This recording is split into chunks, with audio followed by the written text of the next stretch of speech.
Welcome to Raiders of the Lost Podcast, the ultimate film and TV podcast. We are your hosts, James And Anthony. And this is Movie News number 61, talking about all the latest film and TV news from this past week.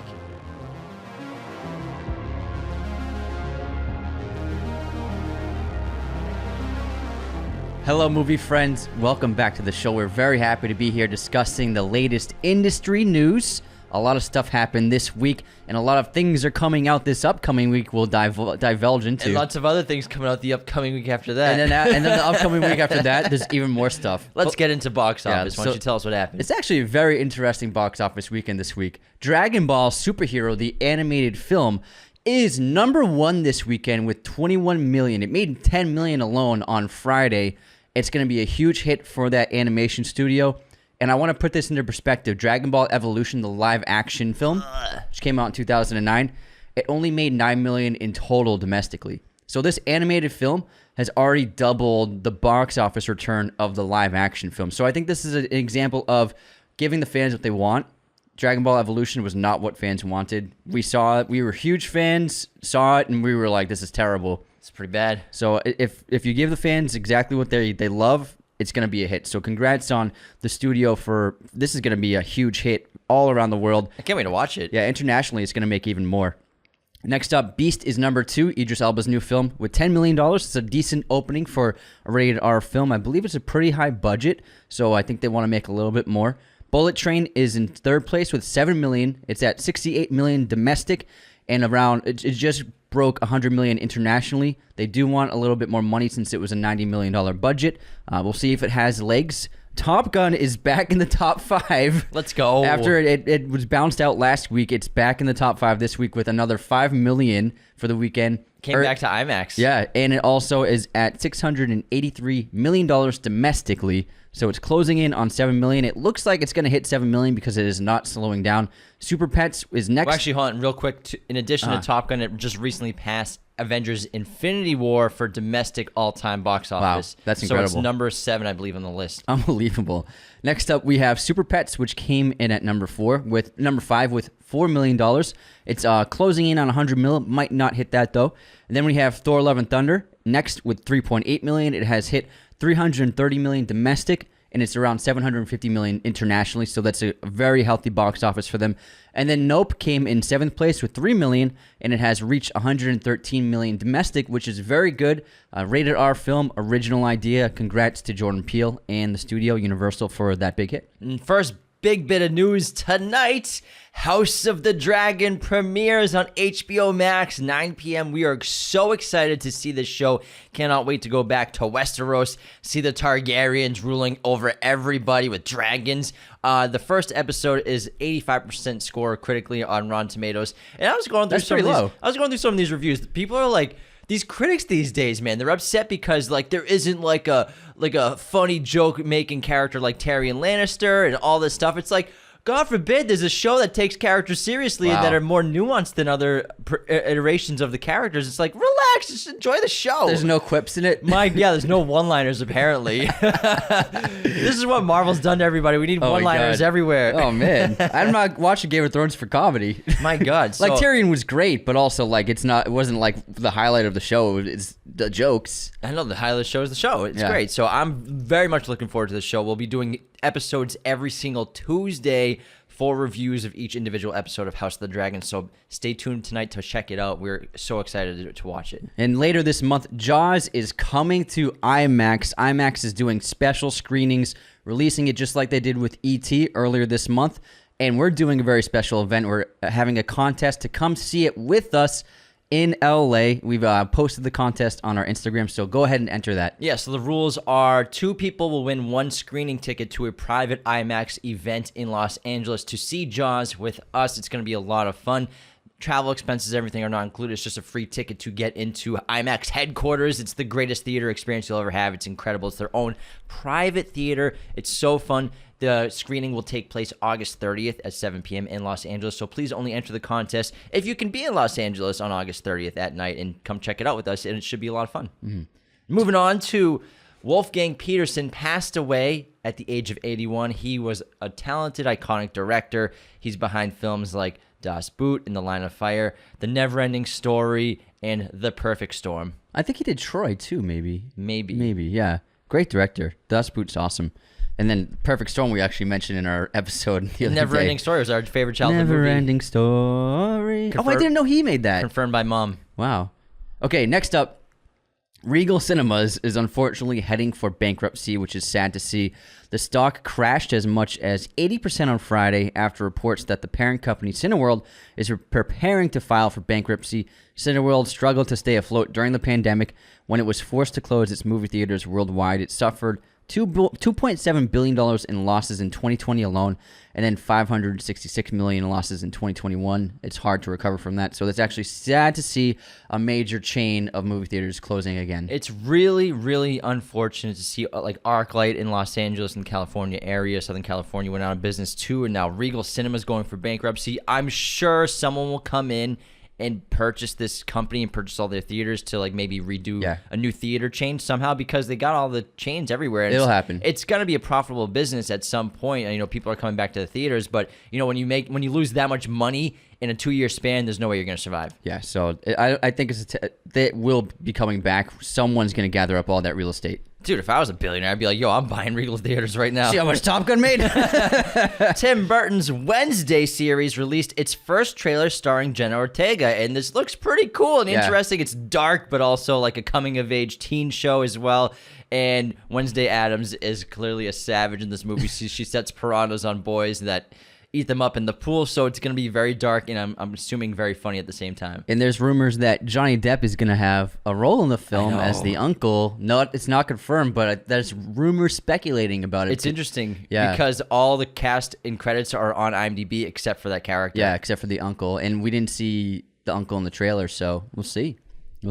I think that'd be super cool. That'd be a cool way for him to come back into the in a Tim Burton movie. Show. Next up, there's 2 bits of Hunger Games news. So the Ballad of Songbirds and Snakes released the first image with Rachel Zegler and Tom Blythe. She was actually in the musical West Side Story, which came out late last year. Very talented actress, and she's also going to be playing Snow White as well, so she's going to be blowing up big time. And then we also learned that Viola Davis is going to be the main villain of the movie, which I'm super excited about. Awesome actor, and to have her in a villain role, sign me up. We have some huge Lord of the Rings news that have nothing to do with House of the Dragon and Amazon, so... Rings of Power. Rings of Power. I keep mixing them up. Has nothing to do with Rings of Power and Amazon. So Lord of the Rings, the properties were just purchased by Embracer Group, who agreed to acquire Middle-earth Enterprises from Sal Sent's company. The deal gives Embracer the rights to The Lord of the Rings and the Hobbit film trilogies and any Tolkien-related movies, video games, board games, merchandising, theme parks, and stage productions. New Lord of the Rings movies from Embracer could potentially star Tolkien characters like Gandalf, Aragorn, Gollum, Galadriel, and Eowyn. So this is really big news, and Embracer Group is just a giant company that owns a ton of stuff. They're big in the video game world as well, and I believe they're Swedish-based.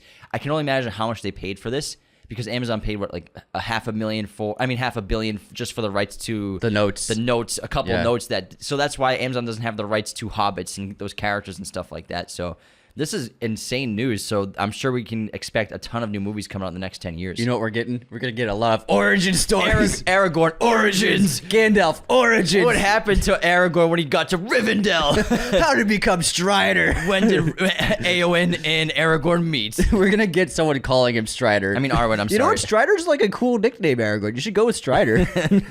I saw someone like, we need like a young Gandalf movie. It's like, Gandalf was never young. He came to Middle-earth as an old man. It's not like he was a kid.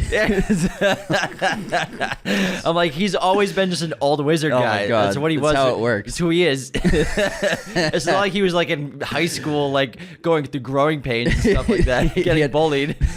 You shall not take my chocolate milk. Oh my God. I don't know how I feel about it. Because I really don't know how I feel about this. But, you know, it's gonna happen. It's not like we can control it. You just gotta. That's the thing with Rings of Power. I'm just like, whatever. Let's go. It's all right. For me, the Lord of the Rings trilogy is so special, and I just don't want more stuff. I think it's more special if it's on its own. You know, Toll's gonna be so pissed. Yeah, he probably wouldn't have even liked the Peter Jackson film adaptations. He'd be like, because he doesn't like commercialization of his works. But to imagine like what the Rings of Power and what Amazon's doing, like, because they have like Rings of Power ice cream and Rings of Power keyboards and like Rings of Power candy. He'd probably be turning in his grave to see all that. Like, yeah, we love him. Also, buy this ice cream with this character's face on it. Prime. All right. Anyways, back to beloved properties. Oh my god, we got 2 back-to-backs here. Ferris Bueller's Day Off is getting a spin-off movie called Sam and Victor's Day Off. This looks. I can't believe they're doing this. They haven't reviewed much of a synopsis. My guess is maybe it's the kids. No, there is a synopsis. Oh, okay, what was it? Clearly, he didn't read the article. He just grabbed the headline. So it's going to follow the guys who went on the joyride with the Ferrari. Oh my god. So I don't know if it's gonna have anything to do with Ferris, if he'll even be in the movie. Maybe they'll recast him for when they drop the car off. But the movie will follow those 2 valets in their joyride, which is what, like an hour? No, it's a day. It's all day. Not really, because they go to the parade and stuff. It's just a couple hours. It takes a while to get into Chicago proper and like find get food to go to the museum.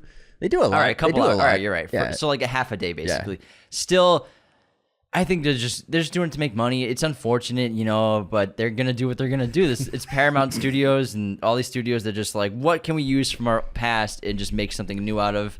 I don't know how I feel about it. I'm not really. I think Ferris Bueller is one of those movies that should never be touched ever. Yeah. And here we go. There's nothing we can do about it. It's being touched. It's not consent. Then wait for the next one. Speaking of beloved properties, that should never be remade. Wizard of Oz is getting a remake from Warner Brothers. And Blackish creator Kenya Barris is on board to write and direct the project. So I mean, I don't know. It's a. I don't know. It's. Do we need a Wizard of Oz movie? I guess they want one. Do we need it? I don't think we need it. How much money do you think they could possibly make off a Wizard of Oz remake? I don't think a Wizard of Oz movie would perform well. Because Oz the Great and Powerful did not perform that well. It did terrible. And that's the origins of Oz. Origins. I don't think anyone has a desire to see a Wizard of Oz movie. So I think it's a weird thing to want to remake. I don't think I would want to see a remake of something like that. Just like I wouldn't want to see a remake of Jaws. I wouldn't want to see a remake of 2001: Space Odyssey. Don't even say those. Like, so all these classic movies, or a remake of Citizen Kane. Like, I have no interest in seeing remakes of these great beloved classic films. So, but I mean, they're just gonna do what they're gonna do. They're gonna spin off Ferris Bueller. You know what I want though? I want Tin Man Origins. How did the lion lose his heart? We need to know. I want to know, man. Lion. They never explained it. Origins. What happened to his heart? Scarecrow, why is he always scared? Speaking of origin stories, the next bit of news. This joke writes itself every week. The origins joke never ends. Ocean's 11 is getting a prequel movie starring, apparently rumored to be Margot Robbie and Ryan Gosling. Margot Robbie will be playing Danny Ocean's mother.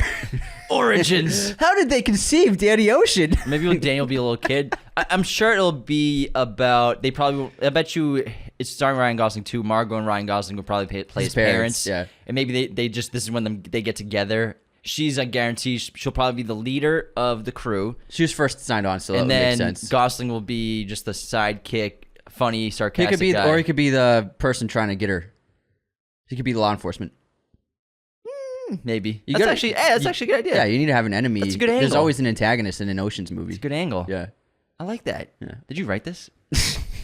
You don't have to. It writes itself. Origins. But yeah, Margot's clearly going to be the lead for sure. So here's a movie I'm very excited about that comes out next year. Michael Mann is making a Ferrari movie about Enzo Ferrari. They just began production this week, and it's going to be starring Adam Driver as Enzo Ferrari. And I am just so stoked. I love Michael Mann. I love Adam Driver. Is Adam Driver Italian? I don't even think he is. He looks Italian, though. He could. I don't know. He looks Polish, though. He's Dutch, English, German, Irish, and Scottish.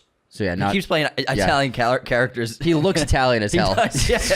He's got the nose. He's got the black hair. Yeah, he's got like the olive oil skin. He kind of he nails it. What do you say? Italians have big noses? I mean, kind of.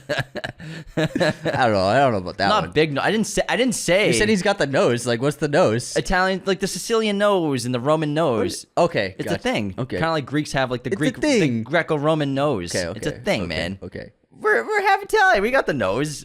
We got a little noses. That's Dad's nose. But yeah, he's definitely not Italian, but he looks Italian, so I don't mind.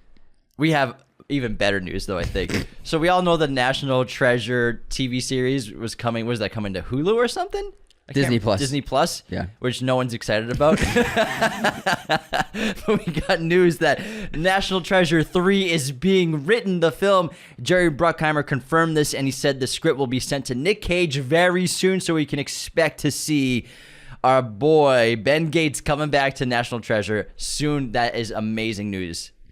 Next up, we have another Robert De Niro gangster movie called Wise Guys. It's in pre-production right now, and it focuses on Vito Genovese and Frank Costello, two Italian-American crime bosses that ran their respective families in the middle of the 20th century in 1957. Genovese attempted to assassinate Costello, but failed, although he was wounded and decided to retire as much as one can retire from the mafia. This movie also has connections to the real mob, and De Niro will play both main men. So we'll see how that goes. It's being written by Nicholas Pileggi, who wrote the book Wise Guy from the film Goodfellas, yeah. obviously. So we'll see. I mean, Pileggi's a great writer, and we all love Goodfellas so much. But it seems odd to have De Niro play both characters. Yeah, I wonder. Unless they're twins, but they're not. They're not. It's odd. It's kind of. Are they gonna like CGI his de-aging and CGIing? I guess they're gonna be like 20s. Yeah, they're gonna be like 25-year-old mobsters. Niro's just gonna be walking like an old man. Oh man, Bear Grylls, our favorite survival man, is going to voice his younger self in an animated film called Endangered. We love Bear Grylls so much. Man vs. Wild is such a cool show. So excited to see him getting into movies too. Yeah, I love Bear Grylls. I can't wait to see that. He just had what's her name on one of his episodes? Florence Pugh. Oh, really? Yeah. Oh, that's awesome. I saw a couple clips. It's wicked funny. They're yeah. They're like in swampy water. He's like, oh, she's like, something brushed against my leg. He's like, hold on a minute, let me see what it is. He like sticks his hand and he pulls an eel out. She's like freaking out. Let me see what it is. It's so funny. What if it was a crocodile? Oh my god. He's like, oh yeah, it's just an eel. Don't worry. I love that guy. Don't worry, Florence Pugh. He had Marshawn Lynch on last year. It's so funny. It's hilarious. All right, so Elvis just hit VOD and topped the charts in every respective platform, and it also crossed. It's still in theaters too, and it crossed 260 million at the box office. So both on VOD and in the theaters, it's still performing well. So it actually ended up becoming a huge success. Under $100 million budget, right? Oh yeah, well under 100. Yeah. I think it was 70 million, and so this is just a massive hit, and it's actually more successful than the Tarantino movie that Austin Butler starred in, Once Upon a Time in Hollywood. Aquaman's Jason Momoa is returning to the sea to produce a surfing film for surf icon Duke Kahanamoku biopic. Kahanamoku. It's a biopic of the real-life surfer, and he's teaming with producer Peter Safran for the flick. I think that sounds cool. That's Sign awesome. me up. I love when big actors start to produce their own films. It's especially really cool. stuff they're passionate about. Exactly. Yeah. Okay, so big news for all you horror fans. Universal Horror Nights is going to include things from Jordan Peele's movies. So you're going to see The Tethered, you're going to see the Nope stuff, and you're going to see stuff from Get Out at Universal Horror Nights in both of their parks. So if you're a fan of horror and a fan of Horror Nights, get excited for Jordan Peele's. He's like their new Spielberg. He is in a lot of ways. That's so cool because Yeah. they got the Jupiter's Claim at Universal Not right Jupiter's now. Clam. He kept calling it that last calling week. it Clam. I was like, Clam? We were talking Jupiter's about, Clam? we were talking about Universal. I was like, oh yeah, they got Jupiter's Clam there. Jupiter's Claim as a set that you can visit at Universal Studios when you attend the park. But now they're using his characters in movies for the horror nights, which is really cool. Yeah, I think it's very smart. That's awesome. Michael Shannon. I skipped one. Sorry. I'll keep skip saying that one, yeah. Michael Shannon, Boyd Holbrook, and Damon Harriman joined Bike Riders. We talked about this last week, I believe, on Movie News. It's starring Tom Hardy, Jodie Comer, and Austin Butler as well. It is a biking movie of a biker gang in the Lots of bikes. 1980s or something like that. So basically, they're casting any actor that does a solid Southern accent. Yeah. Boyd Holbrook's great, so looking But forward also to has seeing a that. wild card tendency to them. Wild card. I was watching Gone Girl again the other night for like the 10th time. I forgot Boyd Holbrook's in that movie. Yeah, plays one of the people so that robs her. good in it. Yeah, he's a great actor. Yeah, he just hasn't had that moment yet. Because I thought Predators would be his moment. it did. And That movie Logan. sucked. Predators sucked, man. It sucked. I thought it was. I think it's like top 3 for Predator movies or top 4. Really? I liked it better than The Predator. Oh, I'm sorry. He's in The Predator. Yeah, he's in The Predator. Predators is the Adrian Brody one. say Adrian Brody, that one's good. That one's Yeah, pretty good. pretty decent. Yeah, but The Predator was, man, they ended with the post-credit scene of like a super robotic predator. I was like, what is going on? I don't know, man. It's just a mess. All right, anyways, so Avatar is going to be re-released by Disney in theaters in anticipation for the upcoming second film.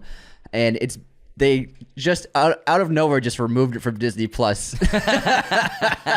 So if you want to see it, you have to go to theaters.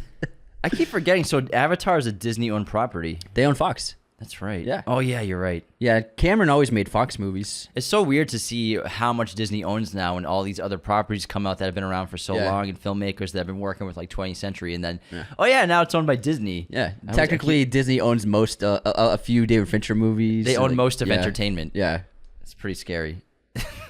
I'm telling you, it's nuts. Sylvester Stallone is getting into the superhero game. He's in this film called The Samaritan, where he has superpowers, but he like helps people, and he helps like, I don't know. It looks okay. He's a good Samaritan. It looks okay. He's a garbage truck guy. Yeah.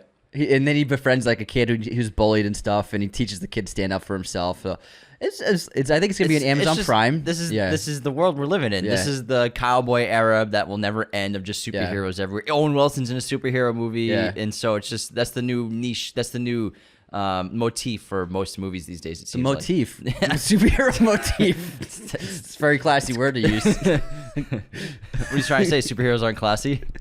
Some of them are. Some of them are. Professor X is pretty classy. Yeah, he's a very classy guy. Lex Luthor, pretty classy. Moving on. When he wants to kill people. Well, he's still classy. Yeah. Classy His style. Hannibal Lecter's classy as hell. He kills people and eats them. He is very classy. So you know what? Joke's on you. Wow, yeah, you got me. You got me, guys. Insidious 5 director Patrick Wilson. Yeah, and he's directing this one. It's his first time directing. That's very cool. Yeah, so I like how to be like an actor so involved in a franchise, to be able to be like, hey, I want to take the helm of one of them. I think that's an awesome thing. And James Wan and him and Blumhouse must have a great relationship, and he knows that franchise better than anyone, probably. Probably. Yeah. The Rehearsal is getting renewed for season 2 at HBO, starring Nathan Fielder. This mastermind, dry comedic genius, just is killing it. We love the guy so much. His shows are so funny, and it's so awesome to see him get renewed again. Yeah, I love that guy. He's hysterical. Amy Ryan has joined Colin Farrell in the upcoming modern detective series called Sugar. It sounds really interesting. I love detective dramas. Amy Ryan is super talented. If you've seen her films and you've seen her in The Office, she has an immense amount of range. So you think you're wicked smart? You think you're wicked smart? No, you're wicked smart. That's a Holly quote. You're wicked smart. She's a great actress. I feel like Gone Baby Gone. She's incredible in that movie. I feel like that was an inside joke between her and Steve Carell offset that they put into the show. Probably because they're both from the Boston area, and it wouldn't make sense for them to be doing Boston accents at their characters. Because she's from Scranton. Yeah, and she's from the north. Yeah, she's from like Vermont. Well, she is a Game of Thrones. Yeah, she's from the north. I just couldn't remember the state. There's a lot of states up there. Holly's from the north. The north remembers. Queen of the North. So I always think that the Boston joke they do is definitely like an inside joke amongst them. Yeah, I bet you're right. Area. Moving on to our final bit of news. The Greatest Beer Run Ever gets a trailer. This is going to star Zac Efron, who's heading to Vietnam for the based on truth comedy drama. Also will star Russell Crowe and Bill Murray. Now, this is Peter Farrelly's first film since doing Green Book, where that film won Best Picture at the Oscars. So this is his follow-up to that, what was that, 2015? No, that was like 2018. 2018. Yeah, it wasn't that long ago. And so Zac Efron plays John Chicky Donahue, who in 1967 was dared to travel to Vietnam to deliver beer and support to the troops battling overseas. The former Marine Corps trooper and ready for anything maverick decided to give it a go, and the rest is history. Cue an insane trip into the heart of a war and some eye-opening experiences that changed his mind about the true nature of the conflict. Along the way, he meets up with his old pals and the likes of war correspondent Coates, played by Russell Crowe. That sounds cool. Sounds interesting and fun. So yeah. That sounds really great. Yeah, Farrelly Brothers, Peter Farrelly. He did a great job with Green Book, and obviously he knows how to do comedy, so looking forward to it. That wraps movie news number 61. Don't forget to enter the IMAX Jaws contest if you can be in the local area of Los Angeles on August 30th. We'd love to have you. There'll be 2 winners. You'll each get 1 ticket if you win the contest. All you gotta do is comment on the Instagram post of the Jaws IMAX giveaway. It just went up yesterday. You can't miss it. Stay tuned for episodes this week. We have our first episode on, we're doing Star Wars, A New Hope. On Monday, it'll set up a series of every Monday. We'll be doing the original trilogy. Each movie gets a solo episode. And then Thursday... Severance. Yeah. The Apple TV show. So get excited for that stuff. Yeah, we had special guests, the Waving the Red Flag podcast. They're terrific, and we had them on. A lot of fun. Lots of great laughs. So it was very funny. I was roasted a few times. I feel like that was like one of our funniest episodes in a while. Cracking up the whole time. Yeah. Y'all will love it so much. Thanks so much for tuning in, and get ready for more content. Take care, House y'all. of the Dragon on Tuesday. Thank you for watching Raiders of the Lost podcast. Be sure to hit that subscribe button, hit the like button as well, notifications for sure. Listen to the show on Apple Podcasts, Spotify, everywhere you can listen to podcasts, and be sure to check out this other content we have on our YouTube channel.